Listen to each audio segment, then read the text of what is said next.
Et coucou, j'espère que vous allez bien, je suis ravie de vous retrouver dans cette nouvelle vidéo en pleine canicule. On est vendredi 17 juin. Il fait un peu chaud partout, hein. En Belgique, en France, voilà, on passe les 30 degrés, demain ça va être encore pire. J'espère que vous survivez. Moi j'ai la chance d'habiter une très vieille maison, donc c'est une maison qui a dû être construite, je sais pas, début des années 1900, peut-être 1920, 1930, on ne sait pas vraiment, mais c'est à dire que c'est une maison dans laquelle il fait tout le temps froid. Voilà, alors en hiver c'est pelant parce que vraiment tu dois chauffer vraiment fort pour que gagner quelques degrés. C'est vraiment une maison où il fait très très froid, mais alors quand il fait comme ça, autant te dire qu'il fait frais à l'intérieur, et je pense qu'il va en falloir beaucoup pour qu'il fasse vraiment pétant chaud dedans. Là j'ai vu dans mon salon il fait 25 degrés alors qu'il fait plus de 30 là en plein soleil. Donc voilà, je suis très contente. En plus j'ai jamais le soleil qui donne vraiment dans la maison. Ça explique aussi pourquoi il fait froid, parce que j'ai une terrasse couverte. Et donc du coup le soleil ne tape jamais dans les portes-fenêtres, dans les fenêtres. Ça ne réchauffe pas la maison. C'est bien comme c'est pas bien. Je pense qu'en Belgique ce serait mieux de ne pas avoir ça, parce qu'en soi la canicule c'est rare. Mais dans des cas comme ça, je vous avoue que je suis plutôt contente. Je rentre et j'ai frais. Donc ça c'est cool. J'ai une petite pensée pour ceux qui sont en appartement dans les étages. J'ai vécu ça aussi hein, quand j'avais 21 ans. J'ai vécu dans un appartement pendant je crois 5 ans. Qui était au dernier étage, je pense que c'était au 3e étage, et quand il faisait comme ça c'était intenable quoi. C'était un four l'appartement, c'était horrible.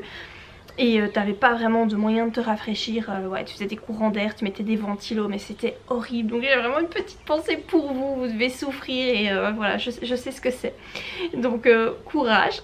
Sinon moi je suis là pas pour vous parler que météo, vous vous en doutez, mais pour vous parler lecture, puisque j'ai terminé ce superbe roman. Donc c'est le roman de Marie Vareille, Ainsi gèlent les bulles de savon. Ce n'est pas son dernier, en revanche il est sorti là tout récemment en format poche, donc j'attendais de l'avoir en poche pour pouvoir l'acheter. Donc il est publié chez Charleston Poche. C'est le 2e roman que je lis de Marie Vareille, et je vous avoue que j'ai nettement préféré celui-ci au premier. Donc le premier roman que j'ai lu c'était La vie rêvée des chaussettes orphelines, que j'avais aimé, mais sans plus. Voilà, disons que l'histoire ne m'est pas restée très longtemps en tête. Je m'en souviens vaguement pour tout vous dire, alors que je l'ai lu je pense l'année passée. Mais celui-ci vraiment je l'ai beaucoup aimé, et je ne m'attendais pas à ce qu'on retrouve le thème voilà, dont je vais vous parler dans ce roman. Je n'avais pas lu le résumé en fait, tout simplement, et j'étais surprise, mais agréablement surprise, parce que c'est un thème qui me touche. Voilà, on va parler ici de maternité, et plus particulièrement de dépression postpartum. C'est un thème qui n'est pas souvent abordé, c'est un thème très délicat et très sensible. Je trouve que de plus en plus les langues se délient par rapport à ça, mais c'est vrai que ça reste quelque chose d'assez tabou, et Marie Vareille en parle dans son roman, et elle en parle extrêmement bien. Vraiment, moi j'ai été touchée, j'ai été émue, j'ai pu comprendre le cheminement de ces mères qui font cette dépression postpartum, et qui en viennent à un moment donné par penser à abandonner leur bébé tellement elles n'en peuvent plus. Vraiment c'est bien écrit, c'est vraiment bien écrit, c'est bien potassé, je vois pas en fait ce que je pourrais dire de négatif sur ce roman. Après voilà, il faut savoir que c'est un thème je pense qu'il touchera pas tout le monde, parce que si vous en avez rien à carrer de la maternité, et que dépression postpartum vous ne savez même pas ce que c'est, et que voilà c'est pas quelque chose qui vous intéresse forcément, je crois que ce roman là je suis pas sûre qu'il va vous intéresser, parce que du coup vous allez pas vous sentir concerné. Moi c'est ce que j'ai de temps en temps avec des romans que je lis dont les thèmes en fait ne me touchent pas, alors que d'autres personnes en parlent voilà, avec des étoiles plein les yeux, et moi vu que ce sont des thèmes qui me touchent pas, j'arrive pas à apprécier le roman plus que ça. Ici voilà, le thème me touche, donc forcément j'ai apprécié. Marie va aussi parler dans ce roman des hommes, de la place qu'ils tiennent, de la place qu'ils ont dans la société lorsqu'ils deviennent pères. Elle met le doigt sur eh bien, le fait que voilà, les hommes, s'ils vont changer une couche, s'ils vont donner un biberon, limite c'est comme si on allait les applaudir parce que waouh, c'est bien, tu as un père, tu t'impliques, c'est merveilleux. Alors qu'une mère, elle fait exactement la même chose, même en 10 fois plus, parce que ses tâches sont beaucoup plus importantes en général. Et elle, ben, on ne l'applaudit pas, c'est juste normal, on attend d'elle qu'elle fasse ça, et si elle ne le fait pas, justement c'est là on va la pointer du doigt. Je pense que les mentalités commencent quand même à changer, je crois.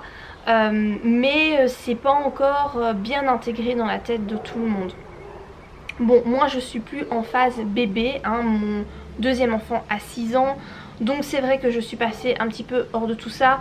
Le papa des enfants était quand même impliqué en partie, bon voilà, tout n'était pas parfait, vous pensez bien que si j'ai divorcé c'est que tout n'était pas parfait, mais voilà, c'est vrai que par rapport aux pères qui sont décrits dans ce roman, je me suis pas forcément retrouvée là-dedans. J'ai été interrompue par le téléphone, je ne sais plus ce que je vous disais. Je pense que je vous racontais le fait que je pense avoir fait une dépression postpartum après la naissance de mon premier enfant, qui s'est pas du tout traduite de la même façon que la dépression postpartum expliquée ici dans le roman.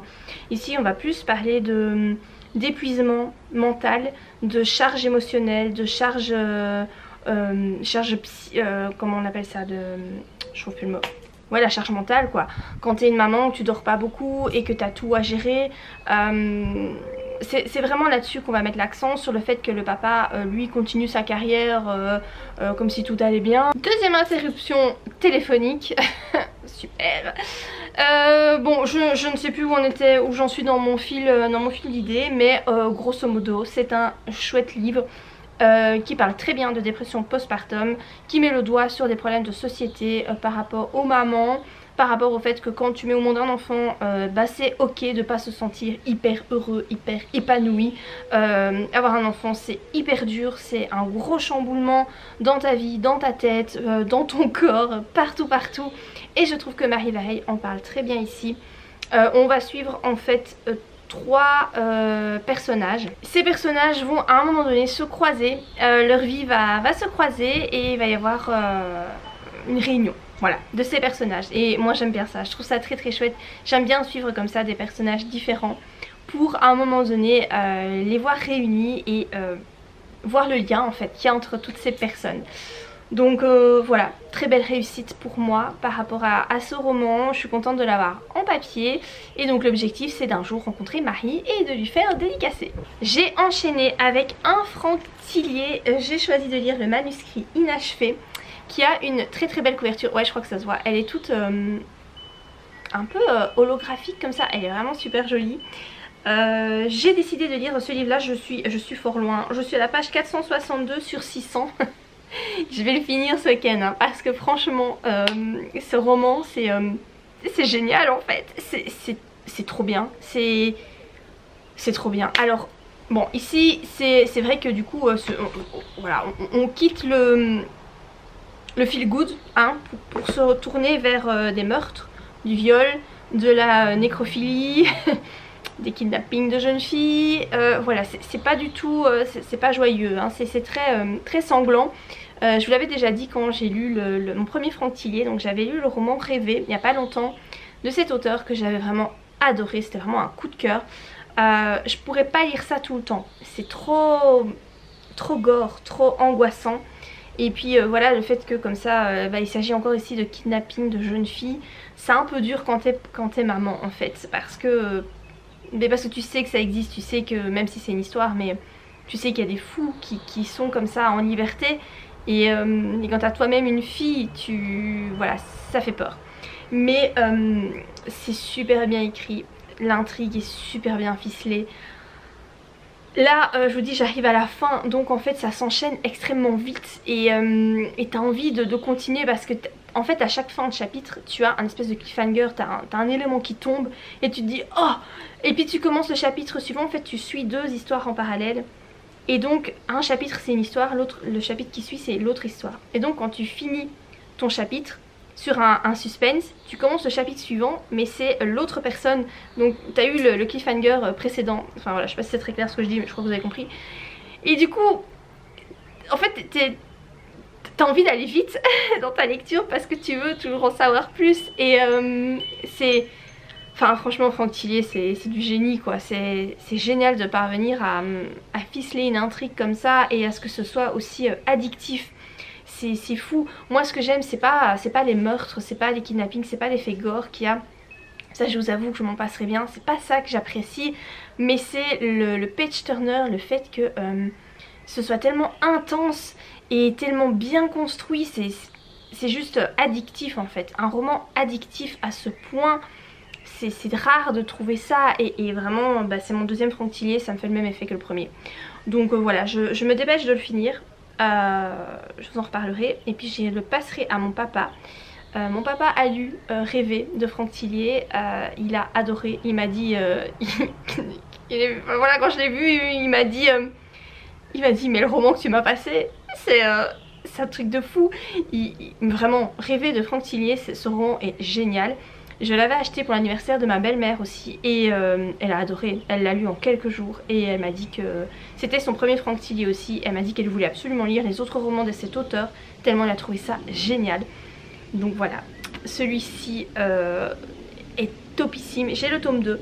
Donc le tome 2 c'est il était 2 fois je crois.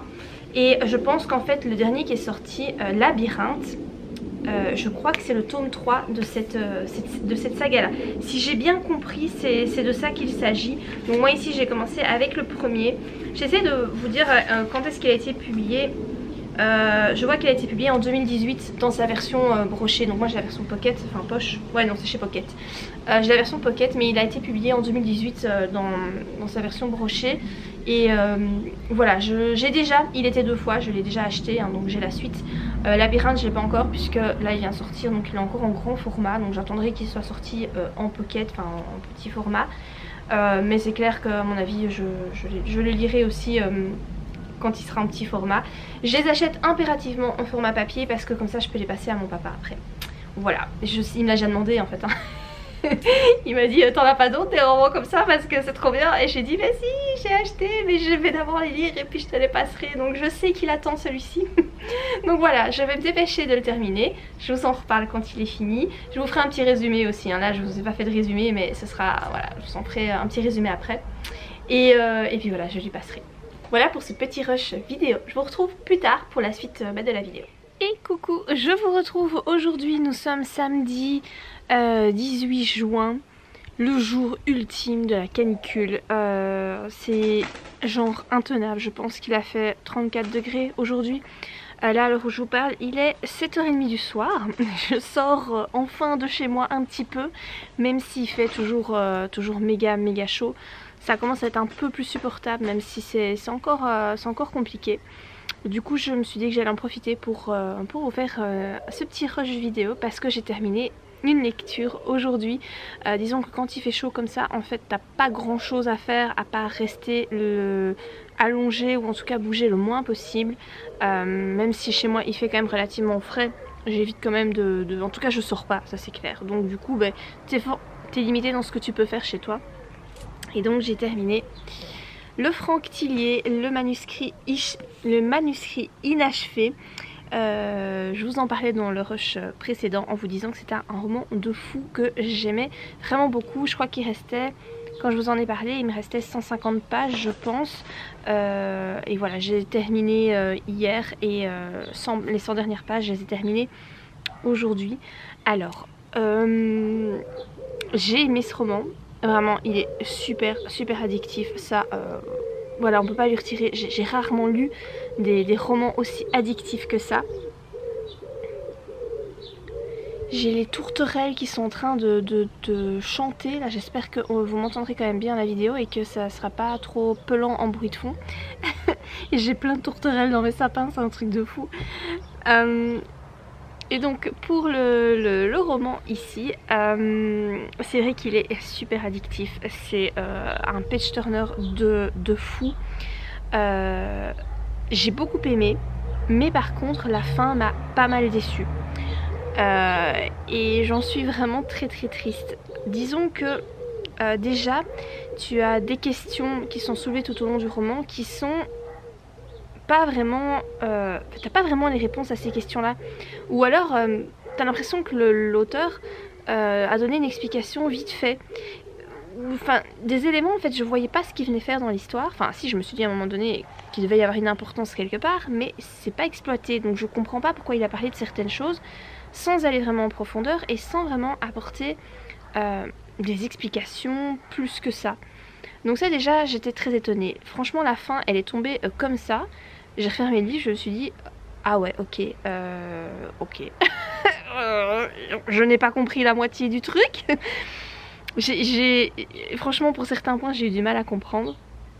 Alors, je suis pas la plus douée. Moi, c'est vrai que je ne lis jamais de thriller, donc c'est un genre que je découvre petit à petit, mais c'est vrai que je ne suis pas habituée à ça. Donc voilà, j'essaye vraiment de comprendre le mécanisme des thrillers. Alors, par rapport donc à cet élément de fin, évidemment, je peux pas vous en parler parce que, disons que dans les romans suspense comme ça, tout tourne autour de cette fin, de la résolution de l'enquête, de la découverte du poteau rose. Mais je suis assez déçue parce que je trouve que c'est un peu facile. La fin qu'il a choisie est pour moi un peu facile. Et en fait, je trouve que c'est quelque chose qu'on voit souvent, même dans des téléfilms sur TF1 et tout ça. Enfin, voilà, je m'attendais pas trop à ça et j'étais un peu déçue par ce choix. Ensuite, quelque chose que j'ai bien apprécié et en fait je n'avais pas remarqué, c'est parce que je vous dis à la fin du roman j'étais pas sûre d'avoir compris. Du coup j'ai été voir sur internet, voilà, j'ai un peu fureté pour voir sur des forums etc, des gens qui parlaient du roman et qui expliquaient la fin parce qu'apparemment je ne suis quand même pas la seule à avoir du mal. Et donc du coup si vous voulez dans le roman il y a une énigme que je n'avais pas repérée. Et que du coup, en fait, là, je suis retournée voir, j'ai repris mon roman, j'ai regardé. Donc, l'intérêt d'avoir une version papier, hein, parce qu'en numérique, ça aurait été beaucoup plus difficile à faire. Version papier, c'est ça qui est bien. Et par contre, ça, j'ai trouvé ça cool. Donc, j'ai résolu l'énigme. Hein. Enfin bon, voilà, j'ai trouvé quelle était cette énigme. Et là, j'ai trouvé ça chouette. C'est vrai que de ce point de vue-là, j'ai trouvé ça chouette. Disons que Franck Tillier, ouais, c'est vraiment un génie, en fait. C'est plein d'aspects qui sont vraiment cool, quand t'as le nez dessus, tu te dis mais oui, mais c'est tellement bien d'avoir fait comme ça. Après voilà, je vous dis la fin, je suis un peu déçue. J'ai l'impression qu'il manque pas mal d'éléments, que la fin tombe tellement comme un cheveu dans la soupe. Je me dis est-ce qu'il va y avoir une suite, parce que je sais que le roman qui suit, Il était deux fois, c'est pas vraiment la suite. Mais apparemment on retrouve des éléments de ce roman-ci dans Il était deux fois, dont une fin alternative à ce roman, parce que je l'ai vu en fait, du coup comme je l'ai déjà, j'ai été regarder, et de fait à la fin du roman tu as la fin alternative de celui-là. Donc je pense que je vais aller la lire. Et je sais, donc il y a Labyrinthe qui est sorti aussi, je pense que c'est aussi le troisième tome qui a un lien avec celui-ci. Je sais pas trop, si vous voulez l'histoire commence déjà de façon très très bizarre. Vous avez une préface qui est écrite par le fils de l'auteur du roman, mais pas le fils de Franck Tillier donc. Hein. C'est comme si le roman était écrit par une personne, je ne sais plus son nom, je n'ai pas retenu son nom. Attendez, je vais essayer de retrouver ça. Voilà, c'est comme si le roman était écrit par un autre auteur, donc voilà, on voit son nom en plus ici, donc Caleb Traskman, et vous avez une préface qui est écrite par son fils. Et en fait il explique que le roman, donc son papa est mort, il a retrouvé ce roman là dans un grenier, mais en fait il n'y a pas de fin, d'où le titre, le manuscrit inachevé. Il n'y a pas de fin à ce manuscrit et donc le fils de Caleb Traskman a décidé d'écrire une fin telle qu'il l'imaginait, et donc c'est la fin qu'on retrouve ici. Et dans le roman Il était deux fois, donc le roman qui fait suite à celui-ci, vous avez la fin écrite de façon manuscrite de l'auteur de Caleb Traskman. Donc en fait c'est bizarre parce que c'est Franck Tillier qui écrit l'histoire, mais en même temps il te fait croire que l'histoire est écrite par quelqu'un d'autre. Et en même temps il y a la préface du fils de cette personne. Alors qu'en fait c'est Franck Tillier qui a tout imaginé. Je vous avoue qu'en commençant le roman j'étais hyper perdue, je comprenais pas trop le principe, enfin j'avais vraiment du mal. Après je me suis lancée dans l'histoire et j'ai un peu oublié cet aspect là très bizarre. Et donc en gros ici, parce que je sais que je vous avais pas fait de résumé hier quand je vous ai parlé de ce roman, donc ici en fait on va suivre Léane qui est donc une romancière, donc encore une fois je vous dis on s'y perd hein. Léane qui est donc romancière, donc elle écrit des romans policiers. Son dernier roman s'appelle Le manuscrit inachevé, donc c'est vraiment pour vous dire à quel point au moment donné tu ne sais plus où tu en es dans ta lecture. Mais bon voilà, on suit donc Léane qui a perdu sa fille il y a 4 ans. Enfin sa fille a été kidnappée il y a 4 ans et son mari depuis lors n'a cessé de la rechercher. On suit donc, vous avez toujours deux enquêtes en fait, donc vous avez eux et puis vous avez aussi donc les policiers qui ont coincé un meurtrier qui aurait tué 9 jeunes filles mais et qui donne au compte-gouttes les endroits où les corps ont été enterrés. Et le dernier corps dont voilà, il n'y a pas de... il n'a pas encore donné les coordonnées, c'est justement le corps de la fille de Léane. L'histoire, si vous voulez, commence avec une voiture qui a été volée et dans le coffre de laquelle il y avait le cadavre d'une femme dont on a retiré le visage, les yeux et les mains. Pour vous dire à quel point, voilà, on fait dans le glauque, hein, mais vraiment. Et donc voilà, tu as ces policiers qui vont comme ça enquêter, tu as un meurtrier qui est déjà en prison, enfin bon bref. Tu suis des policiers à différents, ouais, on va dire différents endroits, tu suis Léane. Voilà, il y a plusieurs personnages qui à un moment, on s'en doute bien, vont s'entrecouper parce que c'est en général comme ça que ça se passe dans ces histoires-là. Voilà. Je vais pas vous en dire plus parce que je trouve que c'est toujours extrêmement difficile de résumer les thrillers parce que tu as peur en fait de révéler, de donner des petites infos sur la résolution de l'enquête, donc je vais pas en dire plus, mais voilà, sachez comme je vous l'ai dit hier qu'on parle de viol, de kidnapping de jeunes filles, de nécrophilie, ouais, des trucs, tout ça. Par contre, moi j'avais vraiment peur qu'il y ait des descriptions assez précises des sévices faits sur les jeunes filles, mais ça va. Franchement ça va, moi j'ai toujours, c'est le thème, l'aspect qui me donne le plus de mal dans les romans, c'est tout ce qui parle de viol, ouais vraiment de viol, mais ça va, on sait qu'il y a eu des viols mais il n'y a rien qui est décrit, ou très peu, et donc du coup c'est supportable, franchement moi j'ai trouvé ça très supportable, voilà, c'est un bon roman, comme d'habitude c'est bien écrit. Moi je vous dis, j'ai vraiment juste un bémol sur la fin, on va dire que les 20 dernières pages, là je me suis dit mais je suis tombée où en fait. Mais sinon à part ça j'ai trouvé que c'était vraiment cool. Je vais le passer à mon père évidemment, je pense qu'il va vraiment bien aimer aussi. Donc je vais lire Il était deux fois, je vais pas le lire tout de suite hein, parce que franchement enchaîner des lectures comme ça c'est pas possible, surtout que c'est des gros romans quoi, il fait 600 pages et je crois que le roman qui suit, Il était deux fois, je crois qu'il en fait presque 700, donc vraiment on est sur des gros romans. Après ça se lit vite, hein, voilà, moi je l'ai lu en 5 jours, pour certains c'est beaucoup, 5 jours, pour d'autres ça peut peut-être paraître peu, je sais pas, pour moi 5 jours 600 pages c'est très bien, voilà. Donc voilà pour cette histoire, je pense que j'en ai fait le tour. Si vous l'avez lu, je serais vraiment intéressée de connaître votre opinion sur cette fin. Évidemment sans spoiler dans les commentaires, hein. Essayez de parler en énigme si vous pouvez. Mais je serais curieuse de connaître votre avis sur la fin de l'histoire. Est-ce que vous l'avez appréciée? Et surtout, est-ce que vous avez trouvé comme ça la petite énigme glissée dans le roman par Contillier? Vraiment, je serais curieuse de connaître, voilà, d'avoir votre opinion là-dessus. Pour la prochaine lecture, je vous avoue que je ne sais pas trop. J'ai là pris récemment des nouveaux livres sur ma Kindle, donc je pense que je vais plutôt opter pour un livre numérique. Je sais que j'ai le dernier roman là de... Comment c'est, Victoria Ferguson, Sarah Ferguson, je sais plus. La duchesse de quelque part, je ne sais plus non plus la duchesse d'où, mais il avait baissé fortement en fait le format Kindle et du coup je l'ai pris. C'est un roman historique. J'ai aussi Bienvenue à Bojanglès que j'avais très envie de lire, et puis j'ai finalement le dernier tome de la saga des 7 sœurs que j'aimerais vraiment aussi terminer là. Donc voilà, je ne sais pas, je crois que ça va se jouer entre ces 3 romans là, je ne sais pas trop. En tout cas une lecture beaucoup plus, on va dire, légère par rapport au thriller de Franck Tillier. Et du coup je voulais vous montrer aussi un petit peu les dernières aquarelles que j'ai faites. J'ai réalisé cette double page. Donc j'ai réalisé en fait ici une cuisine. En fait le but c'était, j'essaye vraiment de peindre ce qui m'entoure, en tout cas ce qui... peut-être des scènes de ma vie quotidienne, ce genre de choses, en les embellissant un petit peu. Et donc ici j'ai décidé de représenter une table avec un repas et plus précisément des spaghettis bolo, puisque c'est le plat préféré de mes enfants. J'ai peint ça un mercredi, le jour des enfants, hein. Et voilà, j'ai fait cette petite cuisine avec toujours mon petit chat juste ici. Et voilà, et en fait en ayant fini de peindre la cuisine, mes enfants m'ont fait remarquer qu'on dirait la cuisine de chez mes parents. Et en fait oui, ça y ressemble très fort. C'est pas exactement ça, mais ça y ressemble quand même beaucoup et je m'en suis pas rendu compte en peignant. Donc c'est vraiment comique comme quoi l'inconscient te souffle des choses dont tu n'as même pas conscience. Et puis après j'ai fait cette double page, j'ai fait quelques jours plus tard. Attendez, j'essaie de vous montrer comme ça peut-être.